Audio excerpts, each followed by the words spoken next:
The first thing I noticed when I stepped into the store that night was the smell. It wasn't the usual scent of cheap floor cleaner or stale air conditioning. No, this was something worse, something rancid, like meat left out in the sun for too long. I wrinkled my nose and glanced around, but the store was empty, except for the dull hum of flickering fluorescent lights overhead. This was my first shift at Oakwood Supermart, the only 24-hour store in our small dead-end town. It was a last-minute hire. Desperate for cash, I answered a late-night ad and was told to show up the next evening. No interview, no paperwork. Just come in at 10, leave at 6, and follow the rules. That last part stuck with me. A handwritten list of rules was taped to the inside of the employee break room door. The paper was old, yellowed at the edges, like it had been there for years. The writing was uneven, hurried. I scanned the list, scoffing at how ridiculous it seemed. The store opens at 12 a.m., even though our sign says 24/7. Do not question this. If you see a man in a grey hoodie browsing aisle 6, do not engage. He is not real. The security monitors will flicker at exactly 2:13 a.m. Do not look at them when this happens. If a child enters the store alone, immediately escort them out. Do not let them pass the front counter. If the phone rings between 3 a.m. and 3:15 a.m., do not answer it. No matter what you hear, the janitor's closet must remain locked at all times. If you hear knocking from inside, ignore it. When restocking the freezer section, do not turn around, even if you hear footsteps behind you. You may hear your name whispered from the intercom system. Ignore it. No one is using the intercom. If, at any point, you see a second version of yourself in the reflection of the cooler doors, leave. Do not clock out. Do not take your belongings. Just go. There were more, but my eyes lingered on that last one, a chill crawling up my spine. Was this a joke? Some weird hazing ritual for new employees? I shook my head and stuffed my hands in my pockets. Whatever. I needed the job. The first hour was quiet, uneventful. I stocked shelves, wiped down the counter, and listened to the distant buzz of a radio playing from the back office. But as the clock struck midnight, something shifted. The store lights dimmed for half a second, barely noticeable, but enough to make my stomach tighten. Then a slow creak echoed from aisle 6. I turned my head sharply, staring down the rows of shelves. The air felt thicker, charged with something unseen. Then I saw him. A man in a grey hoodie, standing motionless between the shelves of cereal boxes. My breath hitched. He wasn't moving, wasn't reaching for anything. Just standing there, head slightly tilted, as if he were listening for something. I swallowed hard. Rule number 2, do not engage. My fingers curled around the edge of the counter, heart hammering. He hadn't seen me yet. Maybe if I just... The security monitors flickered. 2:13 a.m. I clenched my teeth and looked away, squeezing my eyes shut. I couldn't look. I wouldn't. But then the store phone rang, loud, shrill, cutting through the silence. 3 a.m. My blood ran cold. I stared at the phone, hands trembling. Do not answer it. And yet, somewhere deep in the static hum of the receiver, I swore I could hear my mother's voice, calling my name, begging me to pick up. The phone kept ringing, shrill and insistent, slicing through the silence of the empty store. I clutched the counter, my fingers digging into the cheap laminate. My mother's voice drifted from the receiver, soft, desperate. Please, honey, I need you to pick up. My stomach twisted into knots. It sounded just like her, down to the slight rasp in her voice, the way she used to call me when I was a kid, like she was about to ask me to come home for dinner. But I knew it wasn't real. She had been dead for 5 years. Rule number 5, if the phone rings between 3 a.m. and 3:15 a.m., do not answer it, no matter what you hear. I squeezed my eyes shut. I had to ignore it, had to let it ring. Then the voice changed. The gentle pleading warped into something lower, raspier. The words cracked, stretched like they were spoken through grinding teeth. Pick up the phone. The lights overhead flickered. The ringing stopped. I opened my eyes, heartbeat slamming against my ribs. The phone sat silent and still on the counter, the red line in use light blinking once before shutting off. I let out a shaky breath. It was over. For now. I glanced at the security monitors, making sure they weren't still flickering. They had gone back to normal, grainy footage of empty aisles, everything still. Except aisle 6 was empty. The man in the grey hoodie was gone. My mouth went dry. I turned, scanning the aisles from where I stood. The store was quiet again, but it didn't feel empty. I had the gut-wrenching sensation of being watched, like something was just barely out of sight, lingering beyond my field of vision. I forced myself to move, stepping away from the counter with careful, measured steps.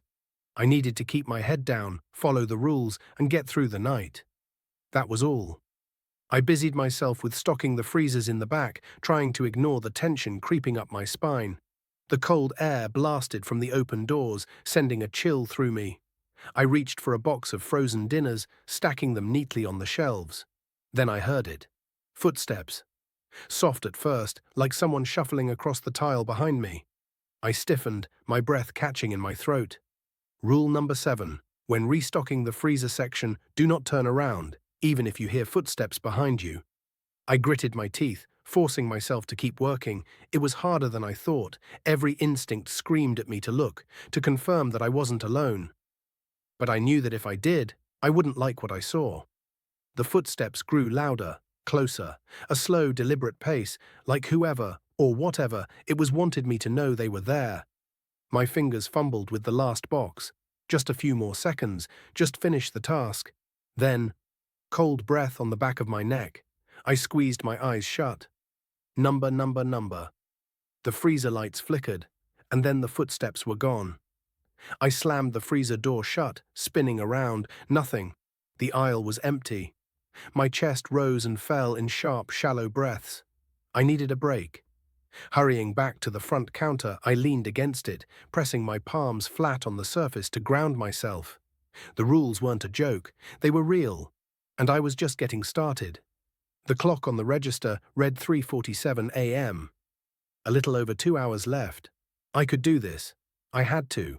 But then, just as I was catching my breath, the automatic doors slid open. A small figure stepped inside, a little girl. She couldn't have been older than 6, wearing a pale blue dress with white lace trim. Her hair was dark and fell in tangled waves over her shoulders. Her tiny bare feet made no sound as she stepped forward. My stomach dropped. Rule number 4, if a child enters the store alone, immediately escort them out. Do not let them pass the front counter. The little girl tilted her head up, her wide, glassy eyes locking onto mine. "Can you help me find my mommy?" she asked. Her voice was small, fragile, and all wrong. It was layered, like more than one voice was speaking at once. A high-pitched child's whisper over something deeper, something unnatural. I took a shaky step toward her, keeping my voice even. "Sweetheart, you shouldn't be in here. Let's get you outside, okay?" She didn't move, just stood there, staring. My fingers twitched. I needed to act fast. I stepped around the counter, slowly, carefully. The intercom crackled. Static filled the store, and then, "Don't." The voice wasn't mine, but it sounded just like me. The little girl smiled and took a step forward. The little girl took another step forward, her tiny bare feet making no sound against the cold tile floor. The intercom crackled again. "Don't." The voice was my own, but I hadn't spoken. A chill slithered down my spine. The store felt different now, like the air had thickened, the walls closing in just a little tighter. Rule number 4. If a child enters the store alone, immediately escort them out. Do not let them pass the front counter. I took a slow breath. Stay calm, stay in control. I stepped forward, keeping my movement steady. "Hey, sweetheart," I said, forcing a smile. "Your mom's not here. But I can help you find her outside, okay?" The girl just stared. Her head tilted slightly, dark curls falling over her pale face. She was watching me, but something about her gaze felt hollow. Not like a normal kid lost in a store. There was no fear, no confusion, just that blank, unblinking stare. She took another step. I swallowed hard. "Come on now, let's get you home." I reached for her hand. The moment my fingers brushed her ice-cold skin, a shock shot through my arm, sharp and electric. My muscles seized, locking my joints in place. A sharp ringing filled my ears. My vision blurred at the edges. For half a second, I wasn't in the store anymore. I was somewhere else. The ground beneath me wasn't tile, it was soft, damp earth. A thick fog pressed in on all sides, curling around me like grasping fingers. And there was whispering, soft, overlapping voices speaking in a language I didn't understand. Then I saw her, the same little girl, standing a few feet away, watching me. But her eyes weren't blank anymore, they were black, wide and endless, like twin pools of ink. Something moved behind her, a tall, thin shadow. Its limbs were wrong, too long, too many joints bending in directions they shouldn't. It reached out, and I snapped back into the store. I stumbled backward, gasping, the fluorescent lights above burning my eyes. My arm tingled, the skin where I'd touched the girl feeling numb and wrong. She was still standing there, still smiling. "You saw him, didn't you?" she whispered. My heart slammed against my ribs. I couldn't let her pass the counter. I had to get her out. Gathering every ounce of strength I had left, I clenched my jaw and took a firm step forward. "We're going outside," I said, my voice tight. This time she didn't resist. She let me guide her toward the entrance, her small feet gliding effortlessly across the floor. The automatic doors slid open with a soft hiss. Cold night air rushed in, a welcome contrast to the suffocating weight of the store. I stepped across the threshold. The second her feet touched the pavement outside, she was gone, vanished. No flicker, no blur. Just gone, as if she had never been there at all. The doors slid shut behind me. I stood there for a long moment, breathing in the cold, my pulse hammering in my ears. I didn't go back inside right away. I just stood there in the empty parking lot, staring at the glass doors, half expecting her reflection to still be there, watching me. But she wasn't. Eventually, I forced myself to step back in, locking the doors behind me. The clock on the register read 4:12 a.m. I had less than 2 hours left in my shift. I could do this. I had to. The rest of the night passed in suffocating silence. No more footsteps behind me, no more flickering monitors, no more ringing phone. I went through the motions, stocking shelves, checking inventory, anything to keep my mind occupied. By the time 5:55 a.m. rolled around, I was on edge, counting the seconds. Finally, at exactly 6 a.m., the lights flickered once, and just like that, the store felt normal again. Whatever had been watching me was gone. I let out a long, shuddering breath. I had made it. As I grabbed my jacket, I noticed something sitting on the counter. A new note. My stomach twisted as I reached for it, unfolding the small slip of paper with trembling fingers. "Good job. But next time, it will be harder." My breath caught in my throat. Next time, I didn't get a chance to process it because at that moment, the front doors unlocked, and in walked my replacement. He was young, maybe 18, with tired eyes and a nervous stance that reminded me too much of myself just one night ago. His gaze flicked to me, uncertain. Hey, you're the night guy, right?" I swallowed, nodding. "Yeah." He hesitated, then glanced around the empty store. "So, anything I should know?" I stared at him for a long moment. Then, without a word, I grabbed the list of rules from the break room, walked over and placed it in his hands. His eyes skimmed over the list, brow furrowing. "What is this?" I met his gaze. "The only reason I'm still alive." The kid stared at the list in his hands, lips moving slightly as he read over the rules. His expression shifted from confusion to mild amusement, then to something else, something nervous. "Is this some kind of joke?" he asked, glancing up at me. I shook my head. "No joke." His grip tightened on the paper, his knuckles turning white. "Come on, man. Ghost stories? Weird rules? This is just some initiation thing, right?"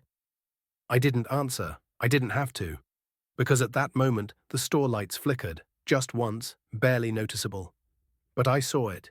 And judging by the way the kid's face paled, so did he. My shift was over. I had survived. But he was just beginning. I clapped a hand on his shoulder. "Good luck." Then I walked out before he could ask any more questions. I barely slept that day. Even though the sun was shining, my apartment felt cold, empty. I kept thinking about the list, the rules, the little girl, and the note. "Good job. But next time it will be harder." I stared at those words in my mind over and over, trying to understand what they meant. Would it be harder for me or for the next guy? I almost didn't go back the next night. Almost. But I needed the money. And more than that, I needed answers. When I walked into the store at 10 p.m., I expected to see the new guy. But he wasn't there. Instead, the manager, whom I had never met before, was standing behind the counter, flipping through a clipboard. He was a short, middle-aged man with a thin mustache and a permanent scowl. "You," he said when he saw me. "Name?" I hesitated. Daniel." He nodded, checking something off. "You're on for another shift?" "Yeah," I said slowly. "Where's the new guy?" The manager didn't look up, didn't show up for his second shift. A heavy weight settled in my stomach. "What happened to him?" I asked. The manager finally glanced at me, his eyes unreadable. "Didn't say. Just sent a message that he wouldn't be coming back." I didn't respond. I didn't need to. I already knew. The shift started out normal. If normal meant working in a place that had rules about not looking at security monitors and ignoring ghosts. By now, I had the rules memorized. I followed them without hesitation. But something felt different tonight. The air was heavier, charged with something unseen. Every shadow seemed longer, ever. Something was watching me. At exactly 12 a.m., the lights flickered again. And that's when I saw the new note sitting on the counter. I hadn't put it there. Heart pounding, I picked it up with shaking fingers. There were only 2 words written on it. "He's coming." A sharp chill ran down my spine. Who was coming? I tried to keep working, pushing the note out of my mind, but the feeling of being watched never left. At 2:13 a.m., the monitors flickered. I turned away, staring at the floor. I counted the seconds. 1, 2, 3. The flickering stopped. I let out a shaky breath, but the relief didn't last, because when I looked back up at the monitors, there was someone in aisle 6. My stomach dropped. A tall, thin figure stood motionless between the shelves. He wasn't like the man in the hoodie. No, this one was different. His limbs were too long, his head tilted at an unnatural angle. His face was wrong, stretched, distorted, like a smudged painting, and he was staring directly at the camera. Even though I couldn't see his eyes, I knew he was looking at me. A choked breath left my throat. I squeezed my eyes shut. Ignore it. Follow the rules. Do not engage. I turned away from the monitors. I wasn't going to fall for whatever trap this was. But then, aisle 6 creaked. Something was moving. I clenched my fists, forcing my feet to stay planted. I wouldn't look. The store phone rang. My breath hitched. I snapped my head toward the register, my pulse thundering. 3 a.m.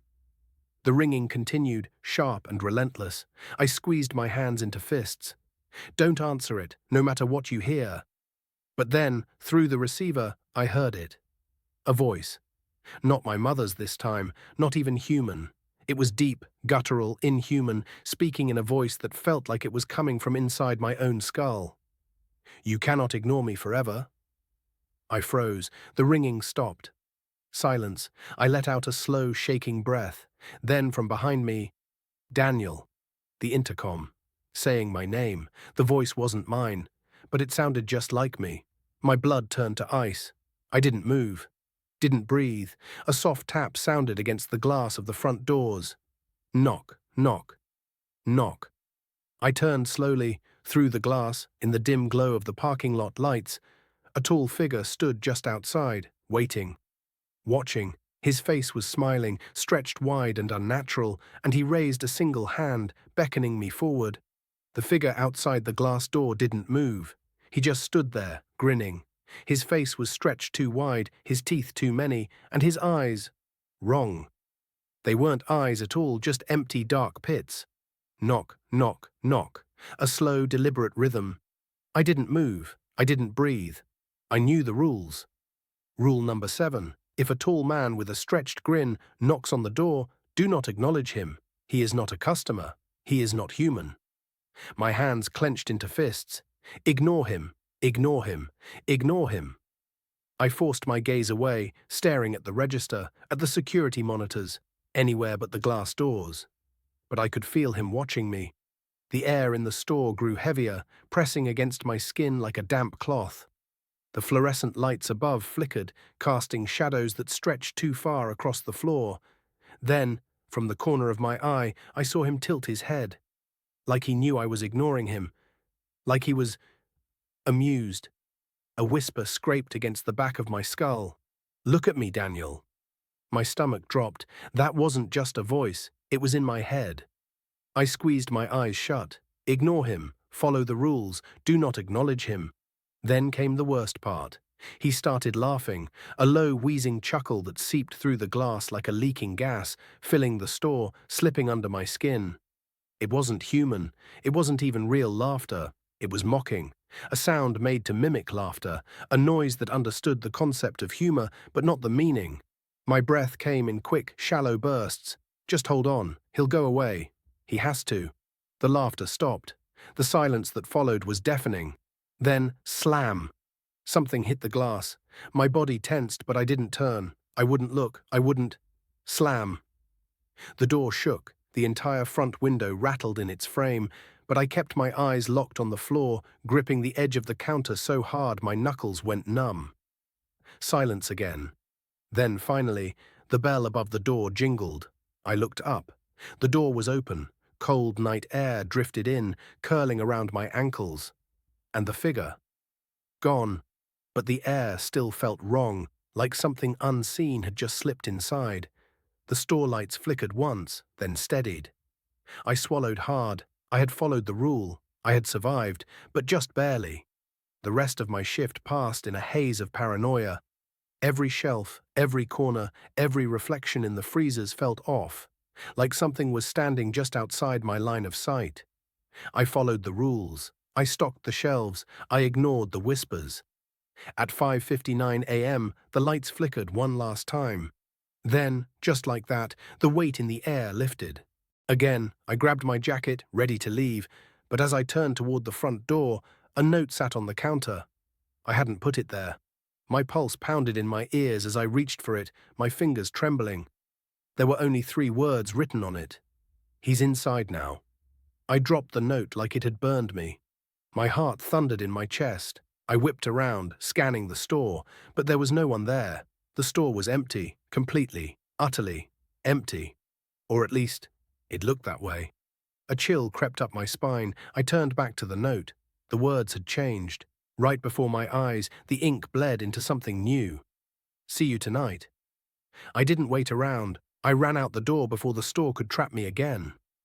I barely slept that day. I lay in bed, staring at the ceiling, trying to convince myself I was still safe outside of that place, but the words wouldn't leave me alone. "He's inside now." What did that mean? Had I let something in? Was it waiting for me? Was it waiting for someone else? For the first time since I started this job, I wasn't sure if I could go back. Not after this. Not after him. But as the sun began to set, I realized something. I didn't have a choice. I had to know. I had to see what waited for me. So at 10 p.m. sharp, I walked through those doors again. And the second I stepped inside, I knew. Something was waiting for me. I felt it. I wasn't alone anymore. The moment I stepped inside, I knew something was different. The air was thick, heavier than usual, like walking into a room filled with smoke.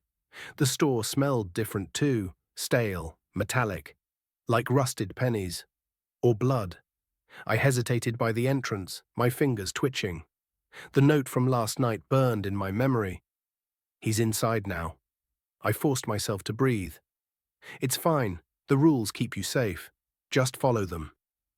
I walked behind the counter, glancing at the security monitors out of habit, and then immediately regretted it.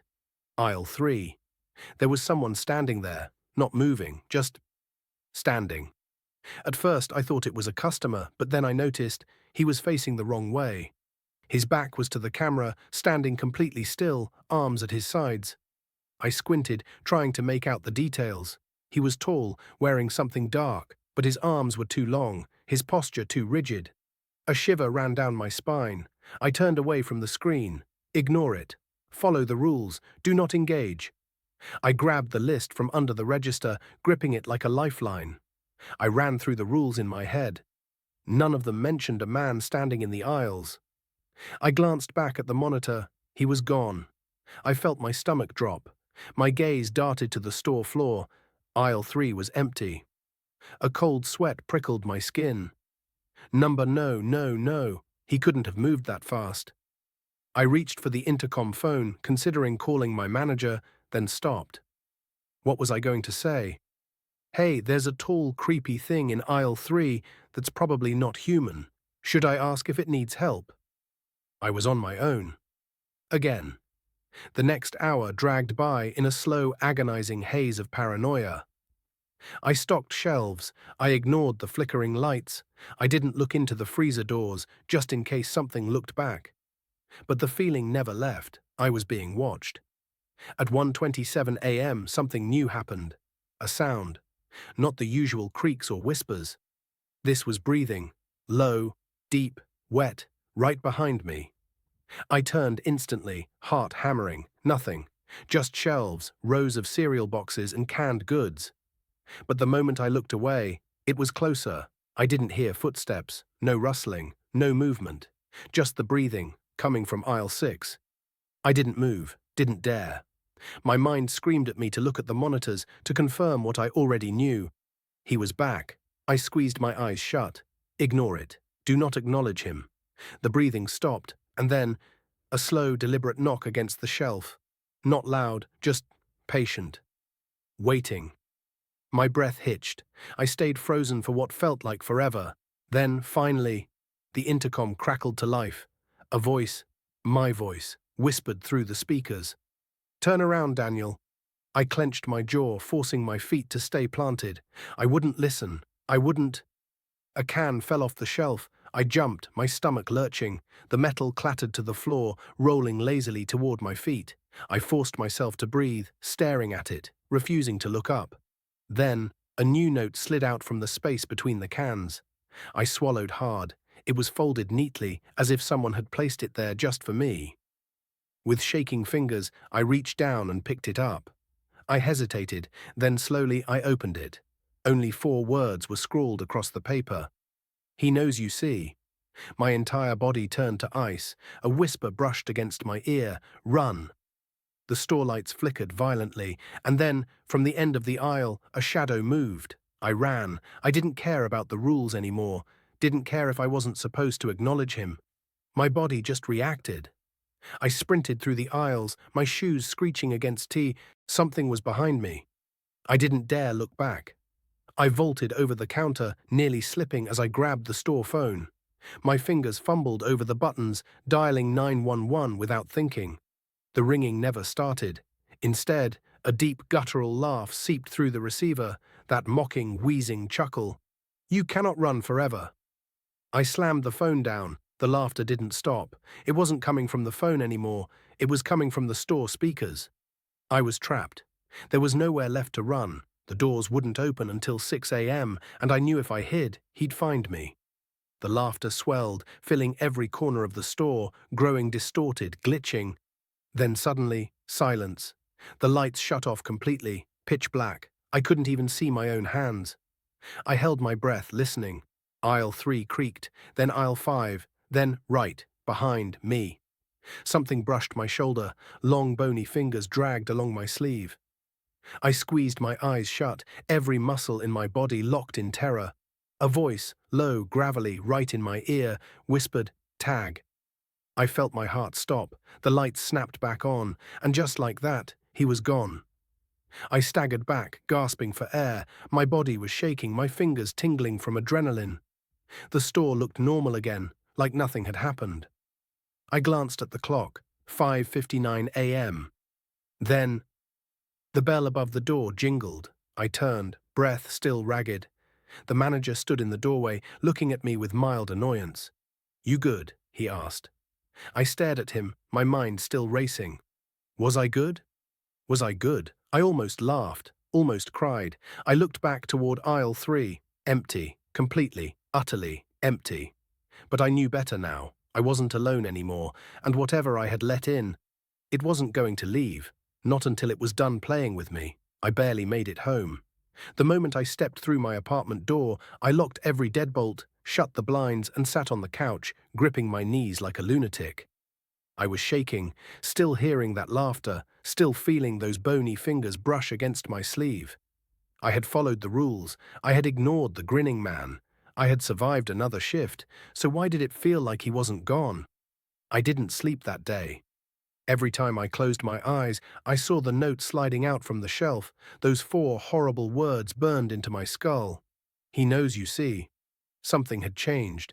I wasn't just a bystander anymore, I was a participant. By 9:30 p.m. I had convinced myself not to go back. I could quit. Find another job, disappear before things got worse. But the moment I grabbed my phone to call in, a text message appeared on my screen. Unknown number. See you at 10. A chill rushed through my bones. I stared at the screen, my breath catching in my throat. I didn't respond. Didn't need to, because the second I set my phone down, it buzzed again. You're late. My stomach dropped. The clock on my wall read 9:59 p.m. No, no. I wasn't even on my way. I wasn't. My apartment door unlocked. I heard it. The click of the deadbolt turning by itself. The air dropped 10 degrees in an instant. I ran, didn't grab my keys, didn't think. I just sprinted out the door, my heart beat a thunderous drum in my ears. I didn't stop running until I reached the store. I stumbled through the doors at 10:04 p.m., my lungs burning, my legs weak. The store was silent. No music, no hum of the fridges. Just nothing. I stood there, panting, staring at the security monitors behind the counter, and then something moved. Aisle 11, the freezer aisle. A shape, tall, too tall and thin, standing perfectly still in front of one of the glass doors. Facing it, not moving, not breathing, just waiting. My mouth went dry. I glanced at the rule sheet with trembling fingers. Nothing about the freezers, nothing about a man standing there waiting for me. I should have ignored it, should have done my job and waited out the shift. But something about this was different. Something told me this was for me. I moved slowly, step by step. The air grew colder the closer I got. Frost clung to the freezer doors. The tiles beneath my shoes felt like solid ice. And then I saw him. Tall. Unnaturally so. Dressed in a tattered black suit, his thin fingers pressed against the glass. His face was wrong, stretched, frozen in an expression of pure agony. His mouth hung open too wide, his lips cracked and blue. But his eyes were the worst part, because they weren't his. They were mine. I staggered back, a gasp ripping from my throat. No, that was impossible. That couldn't be me. But the moment the thought formed in my head, the freezer door opened on its own. A gust of freezing air spilled out, coating my arms in goosebumps, and then, in a slow, sickening motion, the thing turned its head toward me. I barely choked down a scream, because up close I could see it now. His face, my face, wasn't just frozen in agony. It was decaying, like a corpse left in the snow for too long. His jaw creaked open wider, skin splitting, something thick and black dripping from his teeth. His lips moved, but no words came out. Just a whisper, a sound only I could hear. And suddenly I understood. It wasn't just showing me a frozen corpse, it was showing me my corpse. This was a warning, a glimpse into what was coming for me. I stepped back, then another, then it moved. Its entire body jerked forward like a puppet being yanked by unseen strings. I turned and ran for my life. By the time I made it back to the counter, my hands were shaking so hard I could barely breathe. I glanced at the security monitors. The freezer aisle was empty. The door I had seen open was shut again, like nothing had ever happened. But I knew better now. I had seen what waited for me, and I had no doubt. This store was going to kill me.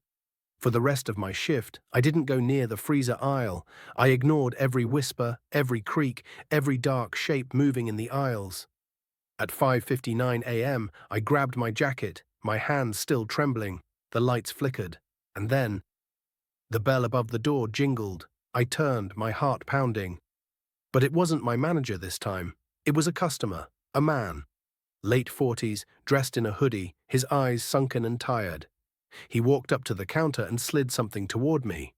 A note, just like the ones I'd been finding.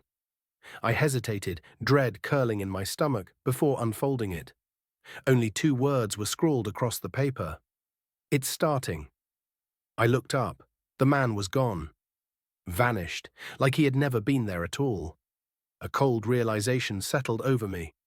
This wasn't just about me anymore. Something bigger was happening, and I wasn't sure I'd survive long enough to understand what. I didn't go home after that shift. I sat in my car, gripping the steering wheel so tight my knuckles turned white, staring at the note in my lap. "It's starting." The words felt like a death sentence. I kept replaying the last few hours in my mind, the frozen corpse with my face, the whisper I couldn't understand, the man who disappeared like he was never there.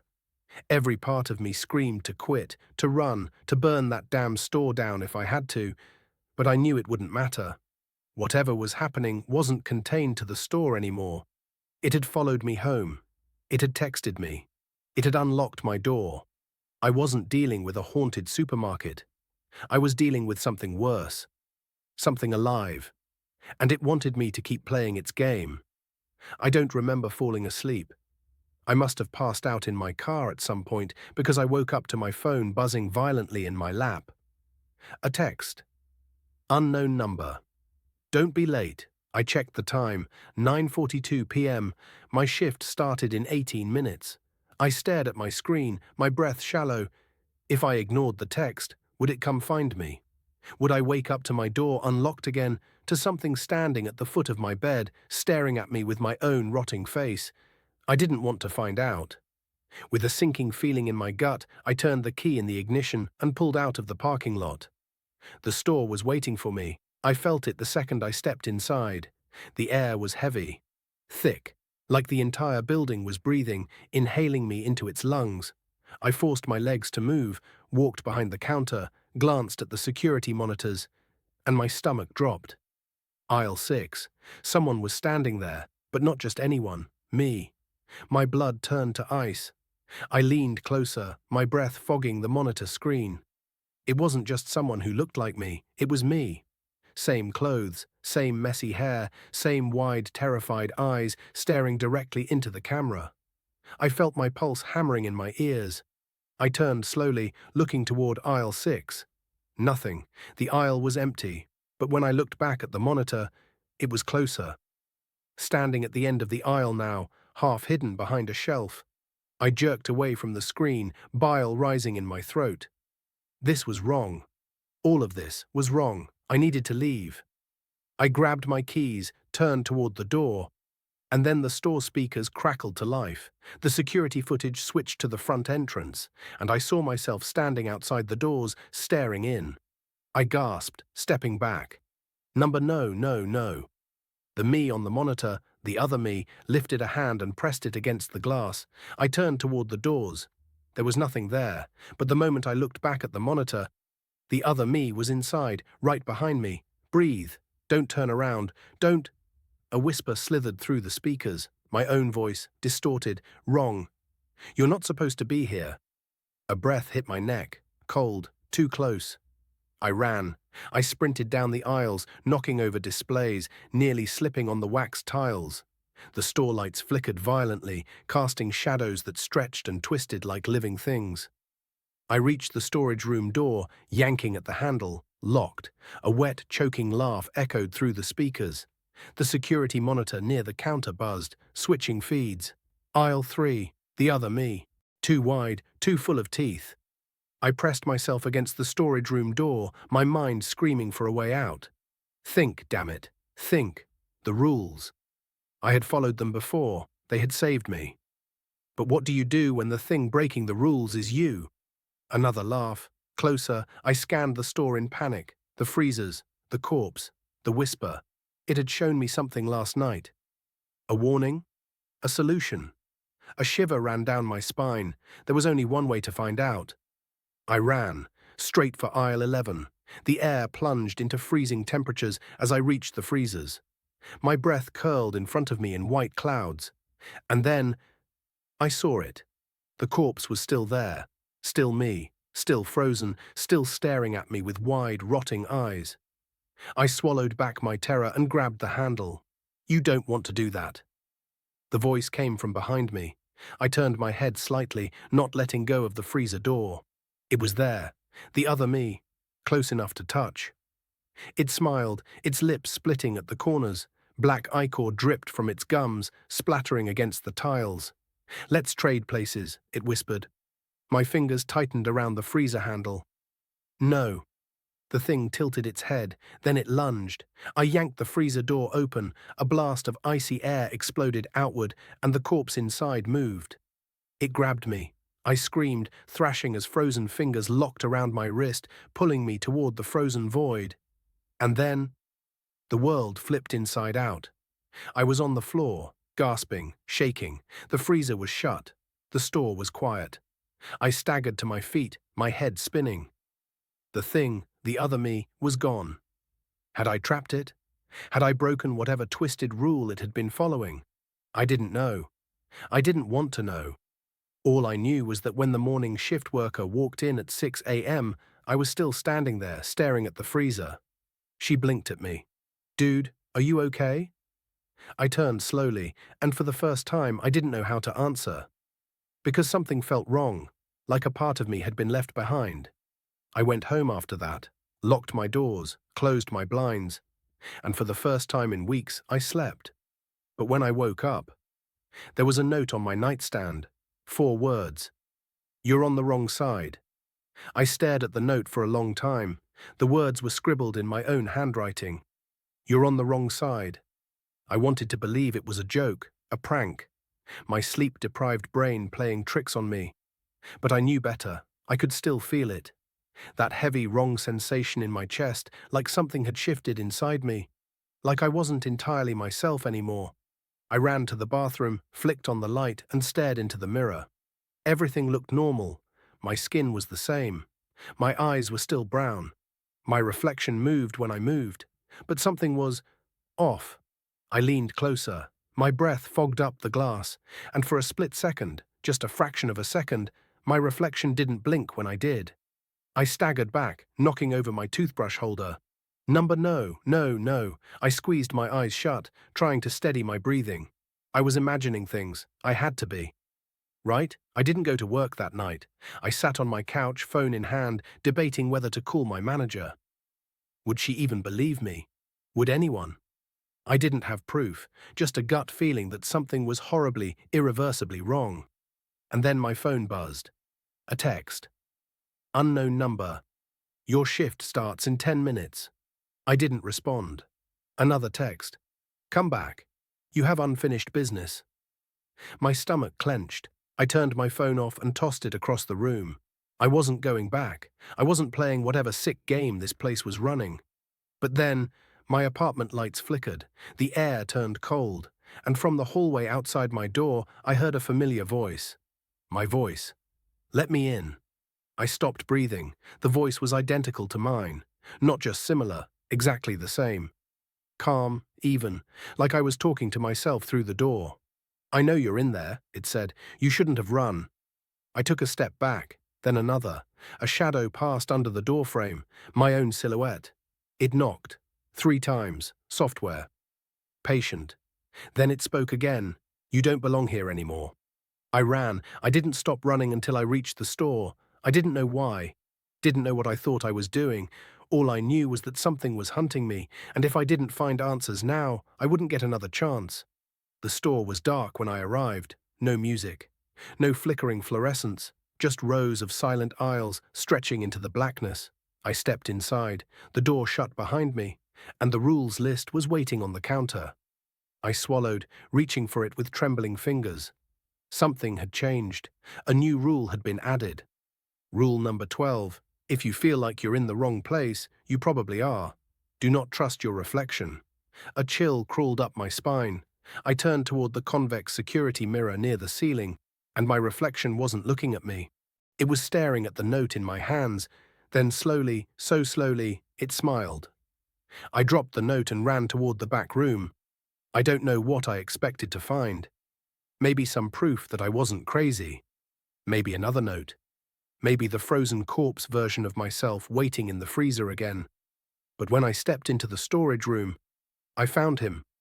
The man from before, the one who had left me the warning note. He was sitting on a crate, smoking a cigarette like he had all the time in the world. He glanced up when he saw me. "Ah," he muttered, "you're still you." For now. I didn't even process what he said. I stormed toward him, heart slamming against my ribs. "What the hell is happening to me?" I demanded. He took a slow drag of his cigarette, exhaling smoke into the dim light. Then he gestured toward the floor. I followed his gaze, and my own body was lying there, mouth open, eyes blank, like a discarded corpse. I staggered back, bile rising in my throat. "What? You ever notice how this place doesn't let people quit?" the man said. I whipped around, glaring at him. "What does that mean?" He sighed, rubbing his temples. "It means this place has rules," he said, "and if you break them—" He nodded toward the body. "My body. You get replaced." My hands were shaking. Number, that wasn't possible. I was still me. I was standing right here.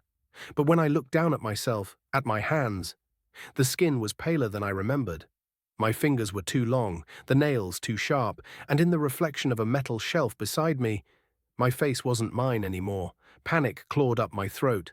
"No," I whispered. "No, no, no." I turned to the man. "What do I do?" He studied me for a long moment. Then he reached into his jacket and pulled out a small, rusted key. "This opens something in this store," he said. "I don't know what. But if you want answers, that's where you'll find them." I grabbed the key without hesitation. Then I looked at the body on the floor again, at myself, at the thing I had been before all of this started. And I knew, deep in my gut, that I didn't have much time left. Because whatever was happening to me, whatever had crawled into my skin and started replacing me, it wasn't stopping. It was spreading. And if I didn't stop it soon, I wouldn't be me anymore. The key felt heavy in my hand.